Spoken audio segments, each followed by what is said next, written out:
Gold hub తాకట్టులో ఉన్న బంగారాన్ని విడిపించి కొనబడును. అదే రోజు ఆన్లైన్ ధరకు కొని డబ్బులు ఇవ్వబడును. హాయ్ హలో నమస్తే, వెల్కమ్ టు అవర్ ఛానల్ మనం టీవీ. నేను మీ శాన్వి. ఈ రోజు మనతో పాటు మన స్టూడియోలో ఉన్నారు senior political analyst Appasani Rajesh గారు. మరి ఆయనతో మాట్లాడి ప్రస్తుత రాజకీయాల గురించి తెలుసుకుందాం. హాయ్ సార్, నమస్తే. నమస్తే. ఎలా ఉన్నారు సార్? బాగున్నాను. సో ఇప్పుడు చూసుకుంటే విశాఖపట్నంలో బ్రెజిల్ నుంచి ఒక కంటైనర్ రావడం జరిగింది. అందులో 25,000 కిలోల డ్రగ్స్ పట్టుబడ్డాయి అని చెప్పేసి సిబిఐ చెప్తుంది. మరి ఈ కంటైనర్ కూనం వీరభద్రరావు గారికి సంబంధించింది అంటున్నారు. మరి ఈ ఇష్యూ కోసం మీరు ఏం మాట్లాడతారు? ఇప్పుడు ఒకటి వాస్తవ పరిస్థితి ఏంటి అంటే, ఈ మధ్యకాలంలో ఆంధ్రప్రదేశ్ రాష్ట్రంతో లింకప్ అయి ఉన్న రెండో అతిపెద్ద డ్రగ్ కన్సైన్మెంట్ ఇది. గతంలో ఒకసారి మనం గుజరాత్లో ఉన్న ముంద్రా పోర్టులో పట్టుబడ్డ ఆఫ్ఘనిస్తాన్ నుంచి తరలించబడిన టాల్కమ్ పౌడరు ముసుగులో రప్పించబడిన హెరాయిన్ దాదాపుగా 21,000 కోట్ల రూపాయలకు సంబంధించిన కన్సైన్మెంట్కి సంబంధించిన లీడు విజయవాడకు సంబంధించిన ఒక ట్రాన్స్పోర్ట్ ఏజెన్సీ పార్సిల్ సర్వీస్ వాళ్ళ అడ్రస్ తోటి ఆ కన్సైన్మెంట్ బుక్ అయి ఉంది. మరి ఈ ట్రాన్స్పోర్ట్ ఏజెన్సీ వాళ్ళు చాలా చిన్న వ్యాపార సంస్థ అది. దాని గురించి మీడియా ప్రతినిధులు ఎంక్వైరీ చేస్తే కూడా వీళ్ళ పేరు మీద ఇంత పెద్ద కన్సైన్మెంట్ బుక్ చేస్తుంది, అసలు ఎవరు వీళ్ళు అని చెప్పిన ఎంక్వైరీ చేస్తే చాలా చిన్న వ్యాపార సంస్థ. ఓకే, మరి అంత చిన్న వ్యాపార సంస్థ అన్ని వేల కోట్ల రూపాయల డ్రగ్స్ని విదేశాల నుంచి రప్పించి దాన్ని వ్యాపారం చేయగలిగే అంతటి సామర్థ్యం వాళ్ళకు ఉందా? మొత్తానికి జరుగుతున్నది ఏంటి అంటే, ఎవరో ఒక పెద్ద కార్టెల్ మెయింటైన్ చేస్తున్నారు, వాళ్ళు అనామక అడ్రస్లతోటి. కాకపోతే ఏమవుతుందంటే అవి ఆ వేళ్ళన్నీ ఆంధ్రప్రదేశ్ వైపే చూపిస్తూ ఉన్నాయి. ఇప్పుడు విశాఖపట్నం ఇక్కడ సంజ ఆక్వా ఎక్స్పోర్టర్స్ ఆక్వా ఫీడ్ ఏదో ఉంది కంపెనీ వాళ్ళది, ఇందాక చెప్పినట్టుగానే వీరభద్రరావు కోటే చౌదరి, అవును, వాళ్ళకి సంబంధించిన కంపెనీ పేరు మీద వాళ్ళు ఈ రొయ్యలకు సంబంధించిన ఫీడ్ తయారీలో వాడటం కోసం డ్రై ఈస్ట్ కన్సైన్మెంట్ తెప్పించామని చెప్పని ఆ కంటైనరు బ్రెజిల్ నుంచి డ్రై ఈస్ట్ తోటి వచ్చింది లోడు. అవును, ఈ డ్రై ఈస్ట్ లోడులో అది ఒక్కొక్కటి 25 కేజీల చొప్పున 1000 బ్యాగ్స్ ఉన్నాయి ఆ కంటైనర్లో. అంటే 25,000 కేజెస్, 25 టన్స్ ఆఫ్ లోడ్ అది. దాంట్లో ఏంటంటే ఇప్పుడు జర్మనీ పోర్ట్లో దాన్ని ఆ కంటైనర్ని స్కాన్ చేస్తే అందులో మాదక ద్రవ్యాలు ఉన్నాయి అని చెప్పి అనుమానంతో ఇంటర్పోల్ వాళ్ళు సిబిఐని అలర్ట్ చేస్తే సిబిఐ వాళ్ళు రైడ్ చేసి దాన్ని స్వాధీనం చేసుకొని వాళ్ళు దాన్ని గుజరాత్ నుంచి ఎక్స్పర్ట్స్ని పిలిపించి టెస్ట్ చేపిస్తే దాంట్లో మాదక ద్రవ్యాలు మిక్స్ అయ్యి ఉన్నాయి అని చెప్పని తేలింది. కాకపోతే ఇప్పుడు ఏంటంటే దాన్ని క్వాంటిఫై చేయాలి. ఇప్పుడు ఆ 25,000 కిలోల్లో ఎంత మోతాదులో డ్రగ్స్ ఉన్నాయి, ఏ డ్రగ్స్ ఉన్నాయి, ఇవన్నీ నిర్ధారించాల్సిన అవసరం ఉంది. తర్వాత అసలు వీటిని ఇక్కడ దాకా రప్పించింది ఎవరు? ఈ ఆక్వా కంపెనీకి సంబంధించిన వాళ్ళే ఇంతటి కన్సైన్మెంట్ని అక్కడి నుంచి రప్పించారా? లేదు, ఈ కన్సైన్మెంట్కి ఇండియాకి రాబోతుంది కాబట్టి దాన్ని అడ్డు పెట్టుకొని ఇండియాకి ట్రాన్స్పోర్ట్ చేయడానికి ఎవరైనా కార్టెల్స్ వాళ్ళు పూనుకున్నారా? ఇది అంతర్జాతీయ స్థాయిలో జరగాల్సిన విచారణ. ఎందుకంటే వేరే దేశం నుంచి ఇక్కడికి రావడం జరిగింది. మరి అక్కడ దీన్ని లోడ్ చేసింది ఎవరు, ఇక్కడ దిగుమతి చేసుకుంటున్నది ఎవరు అనేది, కన్సైన్మెంట్ ఎవరిది అనేది తేలిపోయింది. మరి వీళ్ళు నిజంగా వ్యాపారం వీళ్ళే చేస్తున్నారా, లేదు వీళ్ళు బలిపశువులా? ఓకే, అంటే వీళ్ళ ముసుగులో వేరే ఎవరైనా తెప్పిస్తున్నారా? ఇది జాతీయ స్థాయిలో నిగ్గుదేల్చాల్సిన అంశం. ఎందుకంటే ఇవాళ ఇది దేశ యువత భవిష్యత్తుకు సంబంధించిన అంశం. నిన్నటి నుంచి చూస్తున్నాం మనం ఆంధ్రప్రదేశ్ రాష్ట్రంలో అతని పేరు చౌదరి అని ఉంది కాబట్టి వీళ్ళు తెలుగుదేశంకి సంబంధించిన వాళ్ళు అని చెప్పిన వైసీపీ వాళ్ళు, లేదు వాళ్ళ సోషల్ మీడియా అకౌంట్స్ చూడండి, వాళ్ళు వైసీపీ పార్టీకి మద్దతుదారులుగా ఉన్నారు అని చెప్పని తెలుగుదేశం వాళ్ళు, అంటే ఎన్నికలు సమీపిస్తూ ఉన్నాయి కాబట్టి ఇక్కడ స్థానికంగా దీన్ని ఒక రాజకీయ అంశంగా మలుచుకునే ప్రయత్నం చేస్తున్నారు. కానీ ఇది గమనించుకోవాల్సిన అంశం ఏంటి అంటే, ఇవాళ వార్తాపత్రికల్లో వస్తున్న వార్తలను బట్టి అన్ని వేల కోట్ల రూపాయలకు సంబంధించిన డ్రగ్స్ ఇండియాలోకి వస్తున్నాయి అన్నప్పుడు మొట్టమొదటి అది దేశ భద్రతకు సంబంధించిన అంశం, దేశ యువతని నిర్వీర్యం చేసే అంశం. మనం గతంలో ఎట్లుండేదంటే ఎక్కడో పశ్చిమ దేశాల్లో డ్రగ్స్ వాడతారంట, ఒకప్పుడు చైనా నల్లమందుతోటి నిర్వీర్యం అయిపోయిందంట, అలాగే సౌత్ అమెరికన్ కంట్రీస్లో డ్రగ్ ప్రొడ్యూస్ ఎక్కువ అక్కడ జరుగుతుందంట, అక్కడి నుంచి వివిధ దేశాలకు ఎగుమతులు జరుగుతాయంట. ఇట్లా రకరకాల వార్తలు వింటూ ఉండేవాళ్ళం మనం. ఆ వింటూ ఉన్న వార్తలు ఒక 2 దశాబ్దాలుగా మన ప్రాంతంలో మనకు తెలిసిన వాళ్ళు కూడా వినియోగిస్తున్నారు అన్న వార్తలు వింటూ ఉన్నాం మనం. ఏదో సినిమా రంగానికి సంబంధించిన సెలబ్రిటీస్ కన్జ్యూమ్ చేస్తారంట, అని అంటా అనే దగ్గర ఉండేది. అంటే చాలా ఖరీదైన వ్యవహారం అది, సామాన్యులకు అందుబాటులో ఉండేది కాదు, కొంతమంది స్తోమత ఉన్నాళ్ళు దానికి అలవాటు పడతారు, ఇట్లా రకరకాలుగా చెప్పుకుంటూ ఉండేవాళ్ళం మనం. ఈరోజు ఏమైపోయింది, ఈ మధ్యకాలంలో చాలా విస్తృతంగా చూస్తూ ఉన్నాం. స్కూలు పిల్లలు కూడా వాడుతున్నారు, స్కూలు పిల్లలకు కూడా గంజాయి చాక్లెట్స్ రూపంలో సప్లై చేస్తున్నారు అని చెప్పిన వార్తలు మనం చాలా సందర్భాల్లో మనకి విస్తుగొలుపుతా ఉన్నాయి. అంటే అసలు భద్రత ఎక్కడుంది ఇంకా? అంటే స్కూలుకి చిన్నపిల్లల్ని పంపిస్తే వాళ్ళని కూడా ఎడిక్ట్ చేస్తున్నారు అని అంటే భవిష్యత్తు తరాలకే ఒక పెను సవాలుగా మారుతా ఉంది ఇది. ఇటువంటి సందర్భంలో ఈ రాజకీయపు దుమారానికి కాదు ప్రాధాన్యత ఇవ్వాల్సింది. ఇప్పుడు గతంలో ఎట్లుండేదంటే, నీకు వెస్ట్రన్ కంట్రీస్లో అక్కడ కుటుంబ వ్యవస్థకి పెద్దగా ప్రాధాన్యత ఇవ్వరు, పిల్లలు ఒంటరితనం ఫీల్ అవుతారు. ఆ ఒంటరితనం ఫీల్ అవుతున్న నేపథ్యంలో ఆ ఒంటరితనం వాళ్ళని దీనికి ఎడిక్ట్ చేస్తుంది అని చెప్పని రకరకాలుగా చెప్పుకునేవాళ్ళు. మనం చాలా గర్వంగా చెప్పుకునేవాళ్ళం, మన కుటుంబ వ్యవస్థ చాలా మంచిగా ఉంటుంది, పిల్లలకి లోన్లీనెస్ ఉండదు ఇక్కడ, మన వ్యవస్థలో పిల్లల్ని చాలా ప్రొటెక్టివ్గా చూసుకుంటాం, మనం చాలా కన్సర్న్తో చూసుకుంటాం, పిల్లలు ఇక్కడ ఒంటరితనం ఫీల్ అవ్వాల్సిన అవసరమే రాదు, మన పిల్లలు దీనికి ఎడిక్ట్ అవ్వడానికి ఆస్కారమే లేదని చెప్పని చెప్పుకునేవాళ్ళం. కానీ 1991 తర్వాత వచ్చిన ఎకనామిక్ రిఫార్మ్స్ తర్వాత మన దగ్గర కూడా లైఫ్ స్టైల్స్ మారినాయి, మన దగ్గర కూడా ఫ్యామిలీ స్ట్రక్చర్స్ మారినాయి, మన దగ్గర కూడా న్యూక్లియర్ ఫ్యామిలీస్ చాలా ఎక్కువైపోయినాయి. ఇటువంటి సందర్భంలో ఈ పిల్లలు ఒంటరితనం ఫీల్ అవటం అనేది, అంటే తల్లిదండ్రులు కెరీరులో బిజీగా ఉండిపోయి వాళ్ళ పిల్లలకి టైం కేటాయించలేకపోవటం, ఈ పిల్లలు కూడా వాళ్ళకి సంబంధించిన సర్కిల్ వాళ్ళు ఏర్పరచుకునే ప్రాసెస్లో అందరూ మంచి స్నేహితులు ఉంటే మంచి పరిణామాలు సంభవిస్తాయి. ఇందులో ఎవరైనా ఒకళ్ళిద్దరు పెడదవ పట్టించే వాళ్ళు ఉంటే దాని ప్రభావం పిల్లల మీద పడిపోతూ ఉంటుంది. ఇది చాలా సహజంగా జరిగే ప్రక్రియ అది, ఎందుకంటే చాలా ఈజీగా టెంప్ట్ అయ్యే జనరేషన్ వాళ్ళు. ఇటువంటి పరిస్థితుల్లో ఇవాళ ఇంతమంది దాన్ని యూజ్ చేస్తుంటేనే కదా, కన్జ్యూమ్ చేస్తుంటేనే కదా వాళ్ళు అంత క్వాంటిటీ ఇక్కడ దాకా పంపించగలిగేది. అవును, ఇక్కడ ఆ మార్కెట్ పొటెన్షియాలిటీ ఉండి వాళ్ళు తీసుకొచ్చిన ప్రోడక్ట్కి ఇక్కడ కన్జ్యూమర్స్ ఉన్నారు అని అంటేనే వాళ్ళు అంత రిస్క్ చేసి ఇక్కడ దాకా తీసుకొస్తారు. ఇప్పుడు మనకి పట్టుబడింది కాబట్టి దొరికిన వాడు దొంగని తేల్తా ఉన్నాడు. అసలు పట్టుబడకుండా ఎంత వస్తుంది ఇండియాలోకి? ఇప్పుడు ముంద్రా పోర్ట్లోది మనకి అది ఒకసారి పట్టుబడితే అమ్మో ఇన్ని వేల కోట్ల రూపాయల హెరాయిన్ ఇండియాలోకి వచ్చిందా అని చెప్పని విస్తుపోయాం మనం.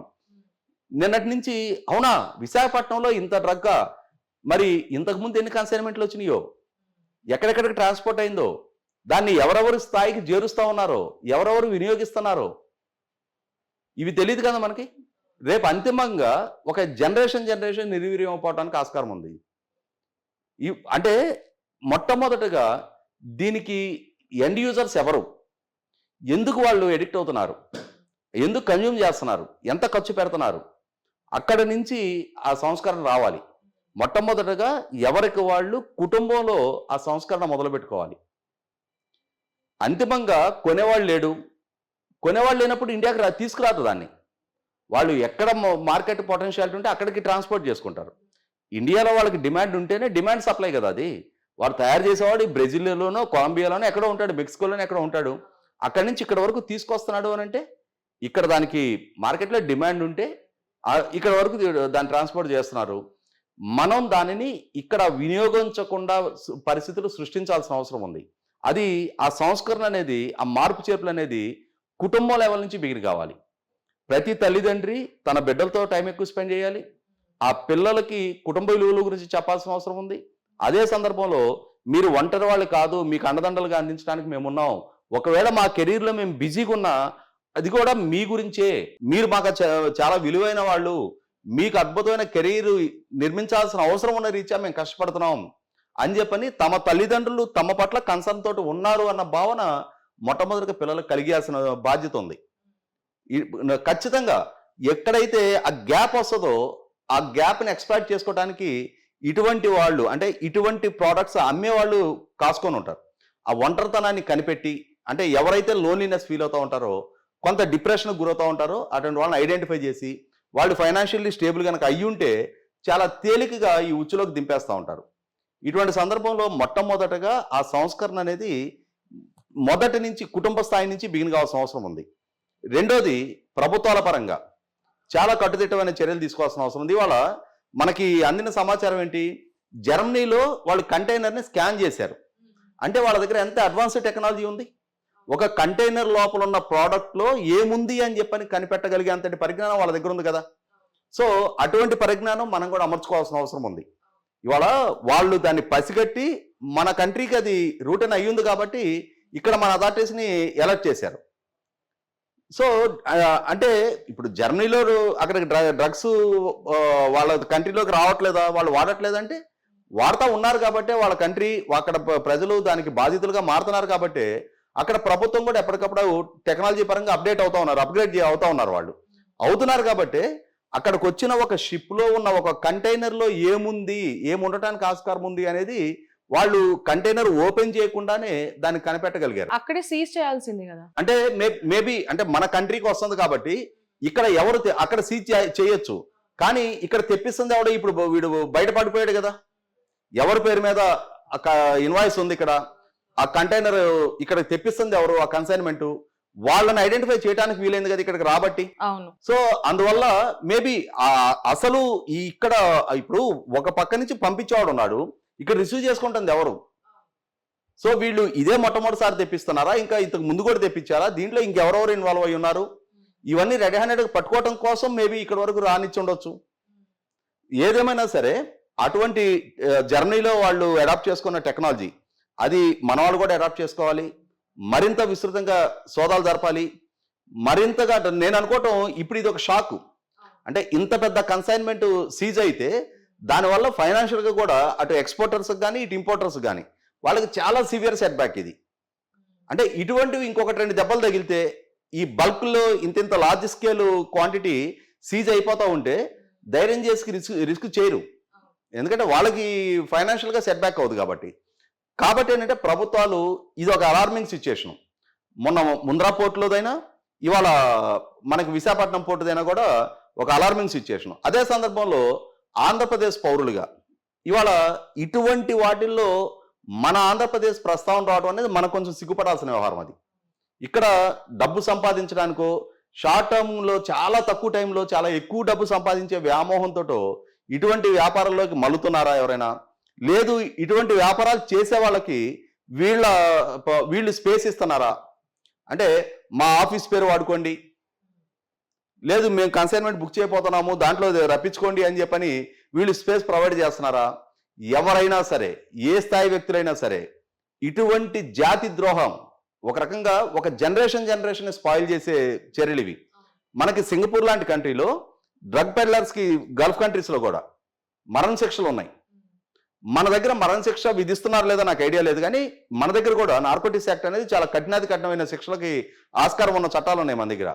చాలా కఠినమైన చట్టాలు ప్రయోగించాలి. ఎట్టి పరిస్థితిలో కూడా మన జాతి భవిష్యత్తు యువతరం మన పిల్లలు వీటికి బలి కాకుండా కాపాడాల్సిన బాధ్యత తల్లిదండ్రుల నుంచి పాలకుల వరకు, అధికారుల దగ్గర నుంచి మీడియా సంస్థల వరకు అన్ని వ్యవస్థల మీద దీని విషయంలో జాగృత కల్పించాలి, పిల్లల్లో అవేర్నెస్ కల్పించాల్సిన అవసరం ఉంది. అదే సందర్భంలో ఇటువంటి వ్యాపారాలకు పాల్పడే వాళ్ళని నిర్మోహమాటంగా రాజకీయాలకు అతీతంగా వాడేదో రాజకీయ పార్టీకి అఫిలియేషన్ ఉందని చెప్పను ఇంకొకటో కారణాలుగా ఎవరిని ఎక్స్క్యూజ్ చేయాల్సిన అవసరం లేదు. ఇటువంటి వాటి విషయంలో అటువంటి బయాస్డ్ నిర్ణయాలు తీసుకున్నా కూడా అది దేశద్రోహంగానే పరిగణించాలి. అటువంటి వాళ్ళకి మద్దతు తెలిపినా వాళ్ళని ఓన్ చేసుకునే ప్రయత్నం చేసినా కూడా 100% ఆ ప్రయత్నం చేసిన వాళ్ళని కూడా దేశద్రోహులుగానే పరిగణించాలి. ఖచ్చితంగా ఇటువంటి విషయాల్లో కఠినమైన చర్యలు తీసుకోవాలి, మరింత జాగరూకతతో వ్యవహరించాలి. భవిష్యత్తులోనైనా సరే ఇటువంటి చర్యలకు పాల్పడే వాళ్ళు భయపడే పరిస్థితులు సృష్టించాలి. సార్ ఇప్పుడు ఈ డ్రగ్స్ ఏవైతే దొరికాయో అవి డ్రగ్స్ కాదు, కావాలంటే రెండోసారి మీరు తనిఖీ చేసుకోండి, మేము సిద్ధంగా ఉన్నాము అంటున్నారు, మరి దానికి ఏం చెప్తారు? ఇప్పుడు ఒకటి వాస్తవం అమ్మా, మీరు నేను అవి చూడాల, మీకు నాకు ఆ శాంపుల్ చూసి అది డ్రగ్ అవునా కాదా కనిపెట్టగలిగే పరిజ్ఞానం ఉండదు. మనకు తెలిసేది ఏంటి, మీడియాలో వచ్చిన వార్తలు, సిబిఐ రైడ్ చేసి కస్టమ్స్ అధికారులతో కలిపి సోదాలు చేసి ఆ సోదాలు చేసిన తర్వాత గుజరాత్ నుంచి కన్సర్ట్ ఎక్స్పర్ట్స్ని విత్ ఎక్విప్మెంట్ రప్పించి వాళ్ళక్కడ టెస్ట్ చేసి పలానా డ్రగ్ ఇందులో ఇన్వాల్వ్ అయింది అని చెప్పి నిర్ధారణ చేశారు. అవుట్ ఆఫ్ 49 శాంపిల్స్ 27 శాంపిల్స్లో డ్రగ్ శాంపిల్స్ ఉన్నాయి అని చెప్పని ఐడెంటిఫై అయింది అని చెప్పని మనం వాళ్ళ మీడియాలో చదివాం. అంటే అక్కడ మరి నిర్ధారణ చేసింది ఆ రంగ నిపుణులు కదా. ఇప్పుడు కాదు అని చెప్పని అంటున్నారు.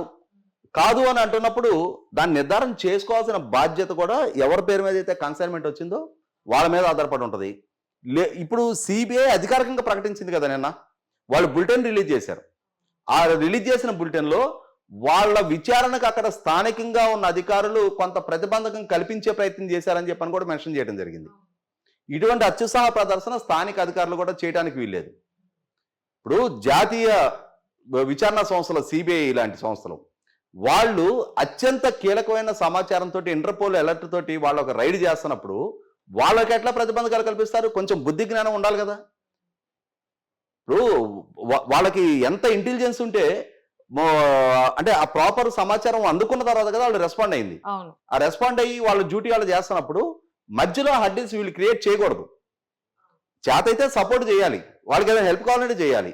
అంతేగాని వాళ్ళకి అవరోధాలు కల్పించే ప్రయత్నాలు చేయడం 100% ఆక్షేపణీయం. ఏదేమైనా సరే ఒక రకంగా నిన్నటి నుంచి రాష్ట్రం విస్తుపోయింది వార్త విన్న తర్వాత.